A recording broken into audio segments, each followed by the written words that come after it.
Good morning. This is another Wine Steward video. My name is Jim, and I'd like to introduce you to this, a glass of wine. Yes, a glass of wine. People come to our wine bar and enjoy glasses of wine. What they also enjoy is tasting flights of wine. In other words, this could be poured not as a 5 or 6 ounce glass, but as a 2 ounce pour. And you would be offered the opportunity to try many of those 2 ounce pours in the form of a flight, a tasting sequence, often arranged per a certain theme. Maybe all the wines are from Spain or all from France, or maybe they are all sparkling. Maybe they're all dry rosés. That's a flight. That's a tasting flight. Well, you know what? This weekend, forget the flight. We are offering 12 wines, no fewer than 12 wine experiences only by the glass. Yes, it's the same menu, of course different every week. It looks the same, with just as many wines as we put on the new menu every week, and yet this time all by the glass. There's 2 reasons for that. One of them is logistics. We're short on people this weekend. A lot of our staff needs this weekend off, so fine, let them go. And in fact, we're going to close on Monday entirely. We won't even be around. We're going to stay in our air-conditioned homes or go find air conditioning elsewhere and cool down and have a nice holiday day off. So Labor Day, sorry folks, we are closed. We also have abbreviated hours until then. So tonight, that is Thursday, Friday and Saturday, we close at 7. I'm sorry that we can't stretch it further, but like I said, staffing challenges. A lot of the staff needs this weekend off. That is fine with us. We can just roll with that, right? So the way we're rolling with it is, as I said, closing at 7 o'clock Thursday, Friday, Saturday. Sunday, yes, 12 to 5 as usual, wine bar open. And then Monday, nada. Okay, we are not here at all on Monday. Just let you know. Now, what is it about this by the glass thing? Well, when you have fewer people to staff the place, it's much easier for us to pour wine only by the glass. We don't visit you as often. We're just as nice and cordial, but we just simply don't show our smiling faces to you quite as often at your table by pouring glasses and not 2 ounce pours. Boom, boom, boom, boom, boom. Instead it's one bam, okay? So logistics, but let's just spin this in a positive direction. I love drinking a glass of wine. Why? Because I know the wine thereby. I can taste and know that wine with multiple tastes, with multiple sniffs. I get fully involved. A 2 ounce pour just doesn't do it for me. Wine tasting is necessary, it's essential. If we're gonna wanna try several things, of course, we're not gonna pour glasses of this size and try 5 of these, but let's just say, for once, give up the tasting idea and fully know every one of these really, really cool wines, which I will briefly describe in this briefer than usual video. This, what's in my glass, is Cava. Now I could be pouring it in something more champagne looking, but it's a white wine glass holding Cava by the glass. All right, Cava, what the hell is Cava? Cava is Spain's answer to champagne. You've heard of it, you've seen it at Safeway. There are Cavas that you can buy for perhaps $8. This is a Cava that costs about $15 more than that, and it tastes more than that. This is a Reserva Cava. You don't see these on the market all that often. What does Reserva mean? There's a local law in the Penedès region of Catalonia, Spain, very close to Barcelona, where if you are making regular Cava, it only has to remain on the lees during the second fermentation, and it only has to be in that state for 9 months, and then the winery can prepare it with a finished cork and sell it. So 9 months of aging for regular Cava.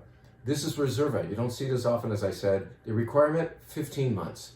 This particular one, this producer wants to take it even further. Their Reserva, they are proud to declare, spends no fewer than 26 months en tirage, on the lees, developing a little more character. So what you have in this Cava are the typical grape varieties of the area, Parellada and Macabeo and Xarel-lo. Those 3 are the main Cava grapes. Once in a while they throw in a little Chardonnay. This one didn't cheat. This is the 3 traditional, local, native grape varieties of Cava back there by Barcelona. It has those three, but the extra thing is the time on the lees. The lees, the dead yeast cells that are in that second fermentation, the lees affect the mouthfeel. This has a little more mouth to it, and it's nice that way. It's not just the squeaky clean, lean cava. And I'm supposed to spit it out. I'll spit everything else out, I promise, but that's delicious. I want to feel that wine. A little more mouth in this gorgeous cava. Reixac Baques. I don't speak Catalan. Sorry. Anybody offended? There it is. That's the sparkling wine of the week. Really, really good cava. Now, we always do a dry rosé, so let's bring this one to you. This is called Chacaneluch, which sounds ridiculous. It's the label, like, what the hell and where is it from? So it's obviously very pale rosé. It comes from the island of Corsica, and two of the main grapes, red grapes there they're abbreviated here, Chacarello and Neoluccio. Neoluccio is thought to be Sangiovese, and they just have a local name for it, Neoluccio. More importantly, this is bone dry, it's lean, it's ethereal, it's kind of hard to catch it. It evades you a little bit. It's not like in-your-face wine. It is wine that is fantastic for a hot weekend like we're about to have, in that it is pale in every way, including in flavor. It's just delicate and refreshing, and it's going to be great for that patio and pool coming up, right? Okay, so there's the rosé of the week. What else are we doing by the glass? Well, I would normally say we have a white flight.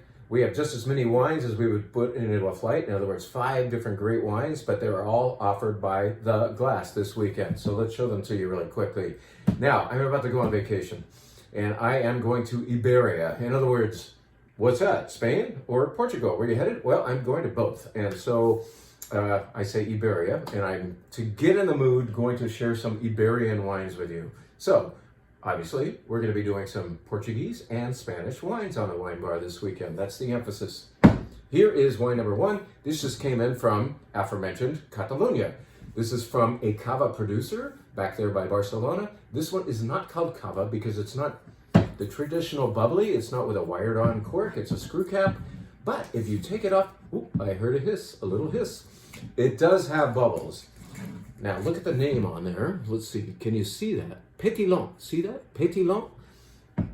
That's the French name for half bubbly. In Italy, they might use frizzante. In Spain, I don't know that they have a well-known name for it, and so they choose to use the French name because some people have heard of pétillant. Pétillant or half bubbly. So there's a little bit of CO2 going on here, 10.5% alcohol, and your grapes are Muscat de Frontignan and Macabeo and Xarel·lo. So 2 of the cava grapes, no Parellada is in here, but you've got the other 2 along with Muscat de Frontignan, which makes you think, oh my God, it's going to be sweet. It's not. It's dry. It's refreshing. It is for that pool you're going to be sitting in a few hours from now.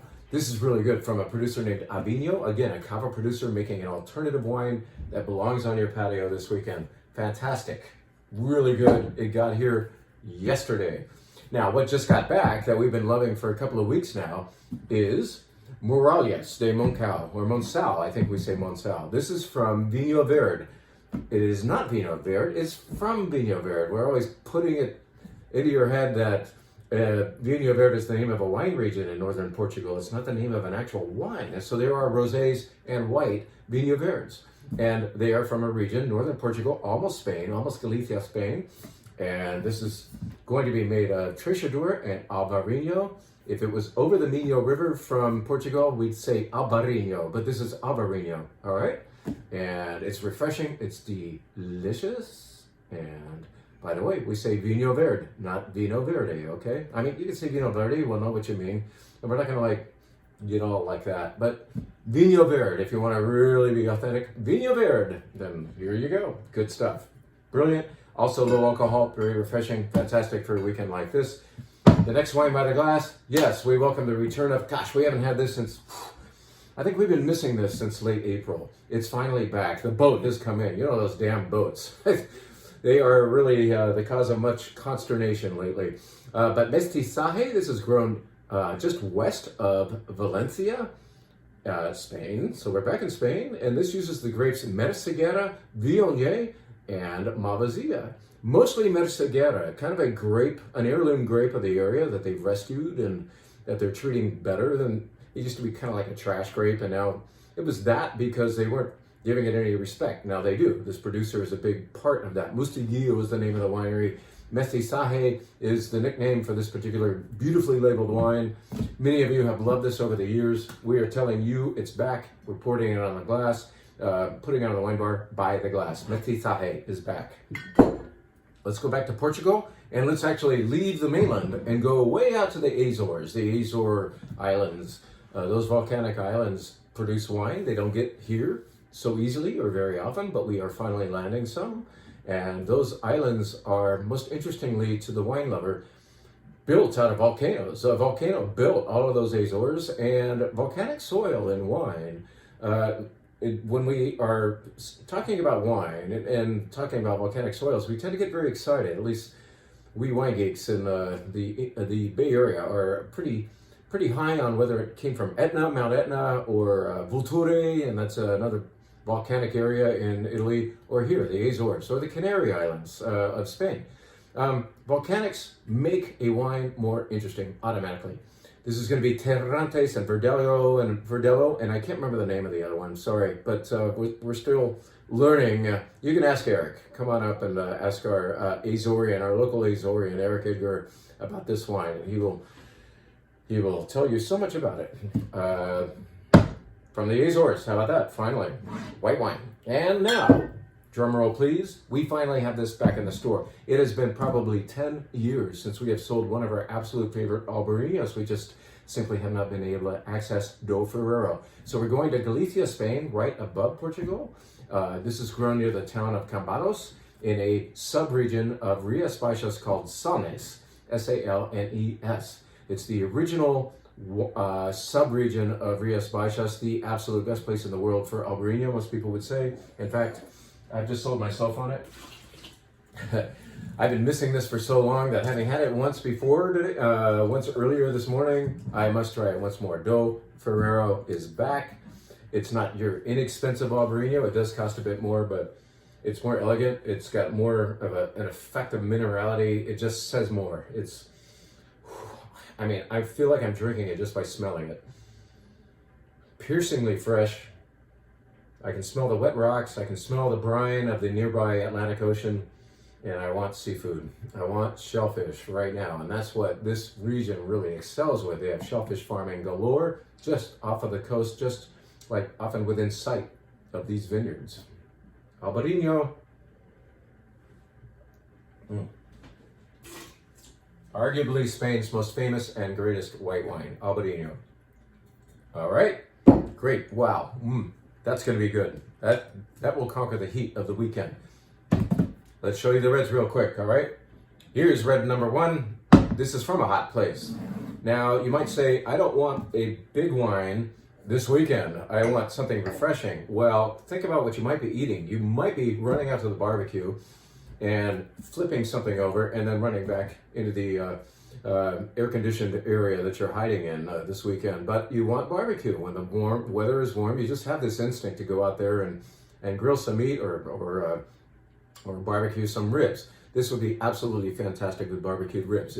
Its richness would match that. This is 100% Monastrell from Jumilla, Spain. That's down in the southeast part, so well below Valencia where we just were with that white.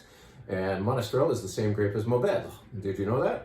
Well, now you do. Okay. This is Tosa Monastrell by the glass. Think about ribs with this. Inexpensive, good, rich, yummy. It will match the sauciness of those barbecued baby back ribs, okay?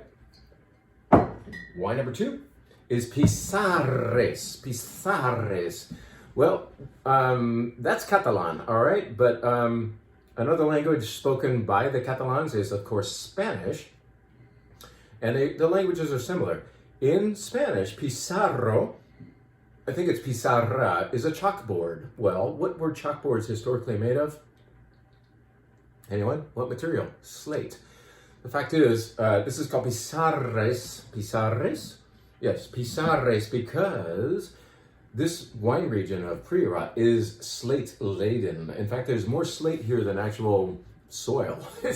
These vines grow out of terraced, slatey slopes. Very dramatic. It's hot here and then it gets cold at night, so diurnal shift and all that stuff. But even though we would say the main ingredients are garnacha and carañena, that's Grenache and Carignan. The other main ingredient, 100% slate, pizarra. All right, this is good. I know I'm not trying all the wines. I'm trying to keep this fast, but I gotta try this. This is a beautiful place. I've gotten to visit a few times, and you gotta see Priorat to really love this wine. And some of the wines are really almost awkward. They're oversized and unwieldy. This is an elegant one. This is almost pretty. Garnacha and Carañena, really, man. Again, one of those beautiful fragrant reds. Lovely. All right, so after Priorat, where should we go? Why don't we visit Spain's two most famous Tempranillo regions? One of those would be Ribera del Duero. In Ribera del Duero, they tend to call the grape Tempranillo by another name, Tito Fino, but it's Tempranillo, okay? It's the local clone for Tempranillo. A little smaller berry, thicker skin, makes a darker wine than they might make over in Rioja because the weather's different. The grape had to adjust to Ribera del Duero weather. This is 100% Tito Fino or Tempranillo, so it's darker, more. It's got bigger shoulders than a Rioja might. It might be a little more Bordeaux-like than a Rioja as well. It's just like darker, a little more stern in a winking way. It's stern with a little grin. Just that, okay? It's good. It's really delicious, dark Tempranillo. Good stuff. Truce. Now, aforementioned Rioja is represented here by Remy Yuri, a producer who is on the cutting edge of the change going on in Rioja. Historically, the Rioja wine region would identify its quality levels of bottlings by basically how long the wine was aged, whether in oak or without, but age was the determining factor, at least on the label, of how expensive the wine would be and how fancy it was. Well, from Europe, nearly every other place, we've been judging quality by location. And finally, Rioja is bending in that direction. So this could be called a reserva, I think, based on how long it aged. But what they prefer to point out is that it's from these slopes of San Vicente. So finally, it's a region within Rioja, more site-specifically described. Finally, that's the Remy Yuri way, that's the future of Rioja. Yes, the names Crianza and Reserva will not go away, but you're going to start to see both on some labels, okay?